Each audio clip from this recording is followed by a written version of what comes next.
নামাজ আমাদেরকে ভবিষ্যতের সাথে যুক্ত করে, আল্লাহর সাথে আমাদের সেই সাক্ষাৎ। তবে আরো একটি বিষয় রয়েছে, আল্লাহ বলেছেন ইন্নাস সালাতা তানহা আনিল ফাহশাই ওয়াল মুনকার।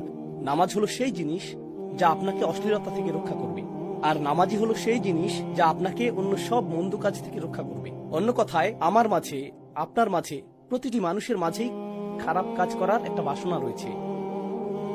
আর যে জিনিসটি আপনাকে আপনার ভিতরের সেই দহন, সেই আগুনকে জয় করার শক্তি দেবে, তা হলো নামাজ। নামাজ হলো প্রতি কয়েক ঘন্টা পর পর ফাহশা ওয়াল মুনকারের জন্য অগ্নি নির্বাপক যন্ত্র।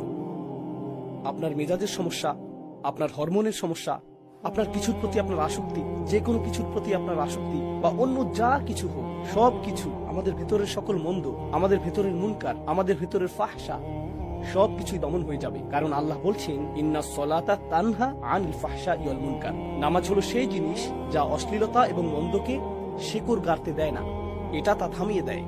বলে যিকরুল্লাহি আকবার। আল্লাহর জিকির সত্যিই সবচেয়ে বড়। আর নামাজ আসলে কি? এটি হলো আল্লাহর জিকির, এটি আল্লাহর চূড়ান্ত জিকির। এর চেয়ে ভালো কোনো আধ্যাত্মিক চর্চা নেই। আমি একথা বলতে কখনো ক্লান্ত হই না, কারণ আমরা এমন একটা ধারণা তৈরি করেছি যে আল্লাহর সাথে আধ্যাত্মিক সম্পর্কটা আমাদের অন্য কোথাও খুঁজতে হবে। নামাজ তো শুধুই নামাজ না, এর চেয়ে ভালো কোনো আধ্যাত্মিক চর্চা নেই, যা খোদ আল্লাহর রসুলকেও আল্লাহর সাথে সম্পর্ক যুক্ত করেছিল। সেটাই হলো নামাজ। যদি আপনারা আমার মুখে এটা 100 বার শুনে থাকেন, তবে এখন 101 বার হলো।